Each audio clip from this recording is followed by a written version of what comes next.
Hello and welcome to Vox Markets. I am John Hewman and I'm delighted to be joined today by Matt Timmins, Chief Exec of fast-growing fintech group Fintel. How you doing, Matt? I'm doing very well, thanks, John, and pleasure to be with you today. Yeah, no, thanks for coming on. And we're going to talk about what's been a very exciting year for the company. Perhaps talk us through the overall financial highlights of the year. What's really been behind the massive progress you've made this year?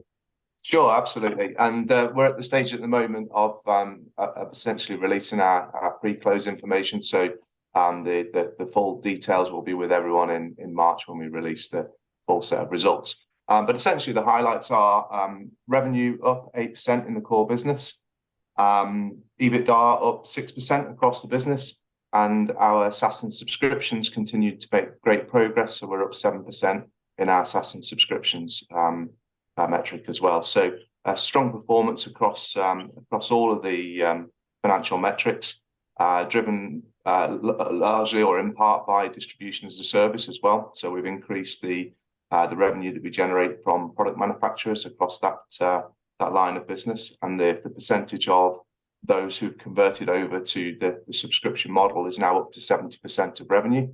So that's a really strong performance from us as well. And during the period, we also negotiated a new RCF, so an RCF of up to 80 million now on improved terms from the last one. So really strong financial highlights across the business, and we look forward to more to come in 23. It's been a real year of financial progress, and that's been driven, in a large part, as you mentioned, by distribution as a service and digitisation. That seems to be the key theme for the group. Can you tell us sort of what that means, what the plans are, and really sort of give us a bit of detail on the progress you've made there? Yeah, absolutely. Well, we've continued to invest into the business. I mean, running any kind of business, and especially a listed business, is also always a balance, between delivering on your numbers and also continuing to invest for the future. And I think we've got the balance really right at Fintel. So we've continued to invest in the digitisation of the business. We've continued to invest in things like our fledgling data products. We've added new modules to our de facto business. We have invested into portals for our product provider partners, and a new portal coming in 23 for our intermediary membership. So we've continued to invest into things like data and digitisation to improve the incremental revenue that we'll drive in the future, and also to improve the services we'll deliver to our customers. So I think it's been, as you said, a strong year, good financial performance and solid investment into the business. Yeah, I mean, data must be hugely important to this industry. I mean, it's all about data. So really give us a feel for what value you're adding to your partners, why your products are in such strong demand. Yeah, absolutely. And data is important, and the industry is awash with data or historic data to tell you trends as to what's happened and how much is being invested into what particular platforms. So there's a lot of data around the what has happened. The data that we have is more around the why. So it's about consumer preferences and choice, and it's about advisor behavior. So we believe that data is fundamentally important to those companies who manufacture products, because if you can better understand what your customers are looking for, and you can better understand the decisions they're making and the drivers for choosing one product over another, then it will help you develop the products of the future. So that's why we're investing so much into our data business, because we believe we've got a really unique set of data all around the why and customer preferences. And one of the things I see as a real differentiator for the group, and a real powerful thing that you have is the fact that you are across the value chain, from the, as you said, product manufacturers right through to the consumer. Can you sort of talk us through how that value chain really sets you apart? Yeah, sure. I mean, retail financial services is an incredibly important market. We fundamentally believe that it's a great market for consumers. Consumers get access to thousands of financial products from hundreds of manufacturers who are well capitalized with strong brands, and at a price and value which is really important to consumers. So we think it's a great market. The difficulty is it's a challenge to operate in that market. It's a highly regulated market, as we know, and it's also highly intermediated. So You know, for a manufacturer to get their product in the hands of the consumer, it's quite a difficult and costly job. So what we do is we provide services right across that value chain. We don't manufacture our own financial products, and we don't give retail financial advice. What we do is we support financial intermediaries, of which there are 12,000 IFAs in the market, around 10,000 mortgage brokers, 4,000 or 5,000 wealth managers across the market. So we provide services to all of these people and help them to deliver a great outcome for their clients. We research and rate financial products because we think it's important for consumers that they have a kind of shorthand device to understand the sort of underlying componentry of the products and the quality of the products. So we do that through our de facto business. And then when it comes to manufacturers, we help them to design and distribute products, design them through the data that I talked about earlier, and distribute them across that massive intermediary population.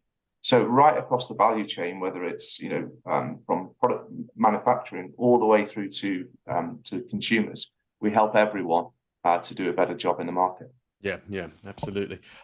This is sort of reflected in some of the really big deals that you signed this year in terms of things like the strategic distribution agreements that you signed, the big partnerships with very large groups. Can you talk us through some of the highlights there?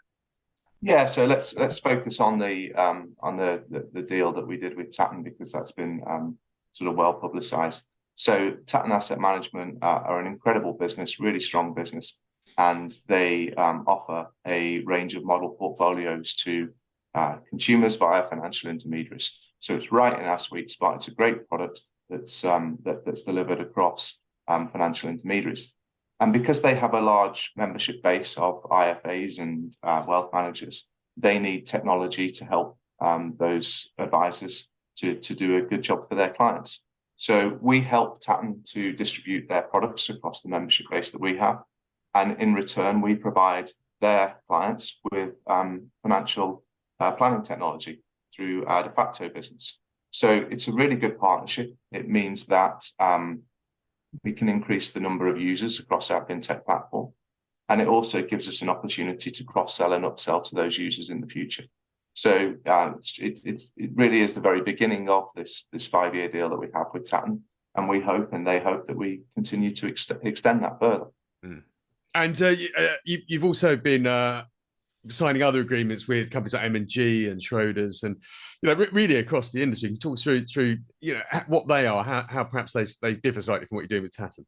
There's a combination of our distribution as a service deal, which provides those product manufacturers with access to distribution, marketing services, and also data services across a dedicated portal that we've built for those companies. So there's one type of deal that we do. And we also provide a number of companies with an asset allocation model that we've co-developed with Hymans Robertson. So this helps those fund providers to run their funds according to an asset allocation model, which is built into advisor technology. So it ensures that the client gets a seamless journey all the way through. So I mean, that sounds to me like product development and really keeping ahead of the industry is absolutely key to your continued success. So can you talk us through perhaps what you've done on the product development front this year specifically, and what the plans are to deliver more sort of industry leading products? So if we take, for example, de facto, in de facto we have launched our pension switching tool, and we've also launched our cash flow modeling tool as well. So two big key product developments within the de facto suite. For Simply Biz, we have launched it's more of a service than a product, but aimed at helping advisors to navigate the new regulation which is coming in around consumer duty. So there's a combination of product and service developments all across the business, from de facto to Simply Biz. Right, you mentioned regulation as something that's obviously key in this industry, a very, very heavily regulated industry. Can you talk us through what's been happening on the regulatory front? Regulation never stands still, and this year is going to be another important year for regulation. So coming up in July is the FCA Consumer Duty, and that will increase requirements for both intermediaries and product providers, with an emphasis on evidencing suitability and fair value at the point of product design, distribution, and also advice. So that's a really important new piece of regulation that's coming in. We are already well set up to provide intermediaries with what they need to comply with the new rules. And we're investing heavily into de facto to help those product manufacturers not only comply with consumer duty, but also get the very best out of it as well. So, regulation is a tailwind for our business. And as regulation gets tougher, we tend to find an increase in demand from new customers and also the opportunity to create and build new products. So, yeah, it's going to be a really important year. Absolutely. The other thing you've been doing with the group is obviously sort of slightly reshaping it in terms of sort of disposals and potential acquisitions as well. Can you talk us through what you've done over the year to get the group to where you want it to be and what's perhaps coming next? As you say, you've got a lot of financial firepower there to bolster the business. Yeah, absolutely. I mean, we've pointed out to the market for the last sort of 2 or 3 years that there was a couple of disposals that we needed to do. One of those was for Tatton Asset Management, and the other one was the business zest that we had in employee benefits, and we have completed both of those. There is another disposal that we will concentrate on at some point in the future, which is the surveying business that we have, which is non-core to the way that Fintel is operating going forward. And then, as you rightly point out, acquisitions are a key part of our future and our strategy. Our business is incredibly profitable. It's also very cash generative. So that enables us to take on debt in a really measured way to help us drive growth in the business. So I can point to the de facto acquisition as being a prime example of that. So in 2019, we acquired de facto. And as you sort of fast forward to today, we've almost doubled the profits within that business. We've paid off all of the debt, over 30 million that we took on to acquire the business. We did a combination of debt and equity to acquire that business. So we're confident that we can bring in real quality businesses into the Fintel family and that will sit on our platform. And therefore, we've expanded and extended the RCF. So we have a new £80 million facility on really, really strong terms, really good terms. And a key part of our future will be to look at really good businesses that we believe will add growth and customers to our platform. The challenge has always been and continues to be to find the right businesses out there. I think valuations have been quite high over the last couple of years, and we've seen businesses come to market that have been sort of pre-profitability, in some cases pre-revenue, that have had in our view completely unrealistic views on valuation. What we're looking to acquire are businesses that have strong customer base, that are already making good profits, and that have a real path to growth in the future. And there aren't many of those, and when you find them, they come at a decent premium. So that's why we've invested into the into that RCF, and why we believe that acquisitions are a key part of our story. Now, presumably, I mean, given what you've built already, and as I say, the financial firepower that you have, you're perhaps in a leading position to really be picking those assets up. Yeah, I think we're in a great position because we've got a solid customer base already. The average tenure of our membership is 6.5 years. We support around 10,000 intermediaries across the market in terms of services and tech. So we are well established. We're a 20-year-old business operating at scale, and therefore I think we're in a prime position to acquire businesses, pop them onto the platform, and help the business grow, and which in turn will support our growth. So I also believe that we have really strong brands in the market, and that there are many businesses out there that will benefit from the strength of the de facto and Simply Biz brands. So I think we're in a great position.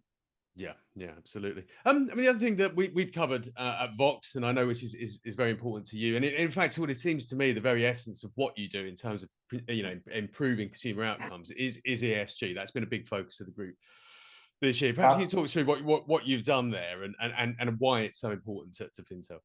Yeah, absolutely. ESG is a real focus for us, and it's a focus in 2 areas. So one of those areas is that de facto reviews products from an ESG angle. So we do ESG reviews through de facto, which helps advisors and customers understand the sort of relative ESG componentry of the funds themselves. So that's one area in which we're helping the market. The other area is what we do ourselves. So we've taken a stance on ESG where we have decided that our customers and stakeholders should help us to decide what is important and what we need to deliver. So we've done what's called a materiality assessment. So we've written out to all of our stakeholders, customers and investors, and asked them what they believe is the most important thing for us to concentrate on from an ESG perspective.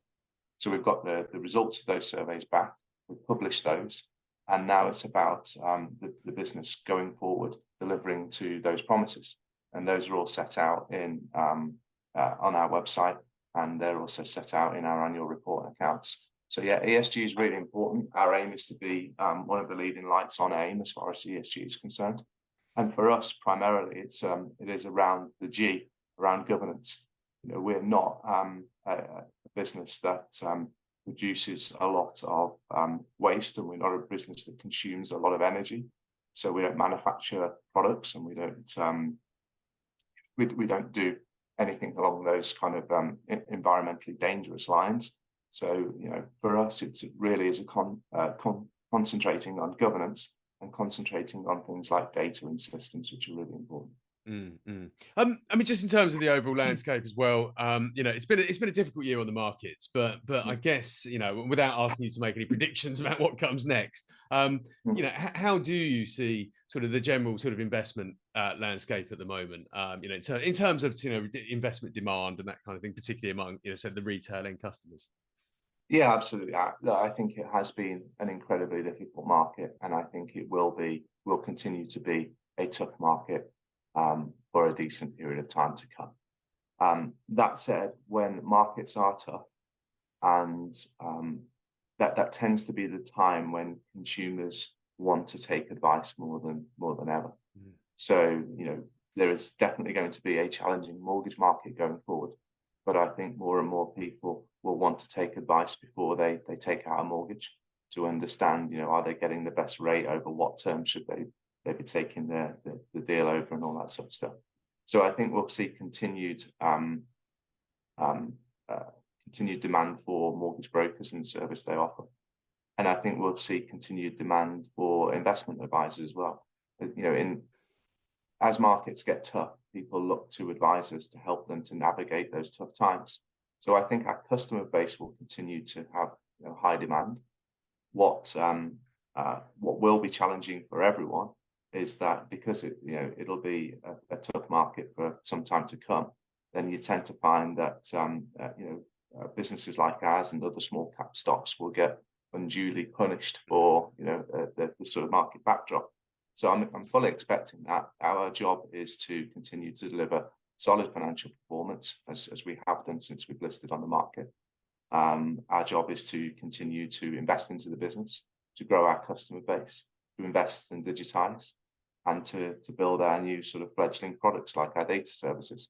And that's all we can really do in this market at this moment in time. Indeed. It's something it sounds like as well, you know, in a market where customers are seeking advice, the providers of that advice need to be able to offer it as efficiently and effectively as possible, which sounds exactly like what you're doing. So with all that in mind, can you give us a feel for perhaps to finish off, what sort of news flow can we expect in the year ahead? You know, it's been a busy year on the news front this year. Is it more of the same, or have you got some tricks up your sleeve? Yeah, I mean, I think we've got some ambitious targets for 23. We've started the year incredibly well. I think it will be another year of solid financial performance from the group. We have continued to invest into a number of different products. So I think there'll be quite a lot of investment into the business this year. But also we'll start to see the fruits of our labour of last year coming through. So we'll start to see hopefully an uptake in new modules and new technology. So I think it's going to be another year of solid financial performance and of growth within the core business. Yeah, brilliant. Thanks, Matt. It's been an absolute pleasure talking to you again, and looking forward to seeing the numbers soon. Super. Thank you, John. Thanks.